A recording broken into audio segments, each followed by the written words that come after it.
जब भी हमें हिचकी आती है तो हम स्वयं व पास बैठा व्यक्ति भी यही कहता है कि जरूर कोई याद कर रहा है।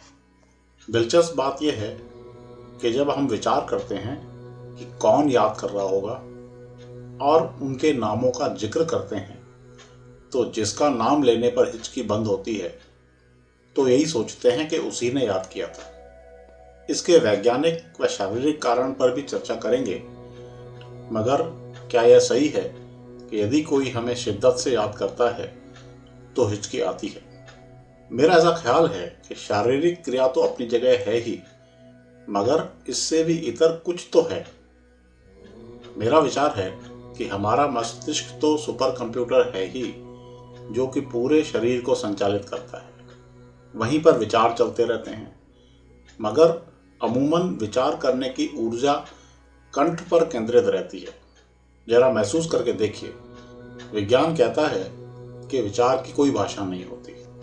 सही भी है, यह मौलिक तथ्य है। इसलिए कि जहां विचार हो रहा है वहां केवल भाषाई वाक्य ही विचरण नहीं करते, बल्कि ध्वनि, स्वाद, गंध, दृश्य आदि की अनुभूतियां भी होती हैं। हाँ, भाषाई वाक्य जरूर उस भाषा में होते हैं जो कि आमतौर पर हम उपयोग में लेते हैं। आपने अनुभव किया होगा कि कई बार कोई बात करने से पहले मन ही मन जब रिहर्सल होती है तो उसकी हलचल कंठ पर ही होती है। मैंने ऐसे अनेक उदाहरण देखे हैं कि कोई व्यक्ति जो वाक्य बोलता है तो ठीक तुरंत बाद कंठ पर हुई हलचल बुदबुदाने के रूप में सामने आती है। क्योंकि शब्दों का संबंध सीधे कंठ से है, इस कारण भाषा विशेष में विचार करते समय कंठ पर ऊर्जा केंद्रित होती है। जरा गहरे में जाकर देखिए, सोचते समय भले ही वाणी मौन रहती है, मगर कंठ व जीभ पर वाक्य हलचल कर रहे होते हैं। इसे यूं समझिए, जैसे हम मन ही मन राम नाम का उच्चारण करते हैं तो बाकायदा जीभ पर वैसी ही क्रिया होती है जैसी राम नाम का उच्चारण करते वक्त होती है। अर्थात विचार करने के दौरान मस्तिष्क तो आवश्यक रूप से काम कर ही रहा होता है, मगर हमारी ऊर्जा, जिसे प्राण भी कह सकते हैं, कंठ पर भी सक्रिय होती है। इस ऊर्जा के कारण मस्तिष्क की तरह कंठ भी ट्रांसमीटर की तरह काम करता है। वह भी बाह्य जगत की तरंगों को ग्रहण करता है। जैसे ही हमें कोई याद करता है तो उसकी तरंगों का हमारे कंठ पर असर पड़ता है, वहां खिंचाव होता है और हिचकी आने लगती है। जैसे ही हम याद करने वाले का नाम लेते हैं तो वर्तुल पूरा हो जाता है और हिचकी आना बंद हो जाती है। ऐसा मेरा नजरिया है। हालांकि मुझे इस बात का एहसास है कि मेरी जो भी अनुभूति है उसे ठीक शब्दों में अभिव्यक्त नहीं कर पाया हूं, मगर मेरी अभिव्यक्ति उसके इर्द गिर्द जरूर है। यह तो हुई एक बात। आपकी जानकारी में यह भी होगा कि जब हिचकी लगातार आती है, रुकती ही नहीं, न किसी का नाम लेने पर और न ही पानी पीने पर, तब उसे अच्छा नहीं माना जाता। इस कारण उसे बंद करने के प्रयास किए जाते हैं।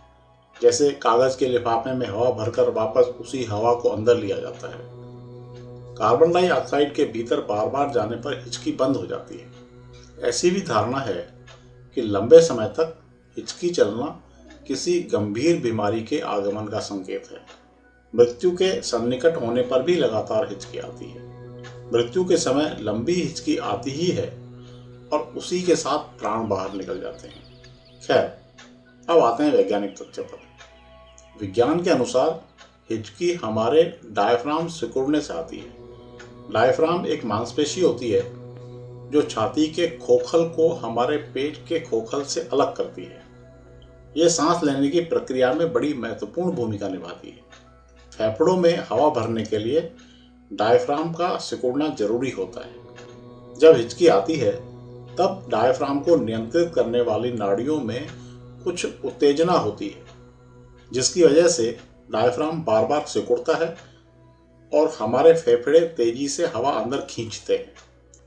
ऐसा जोर से हंसने, तेज मिर्च वाला खाना खाने जल्दी जल्दी खाने या फिर पेट फूलने से भी हो सकता है। अर्थात उत्तेजना का कारण होती है वायु।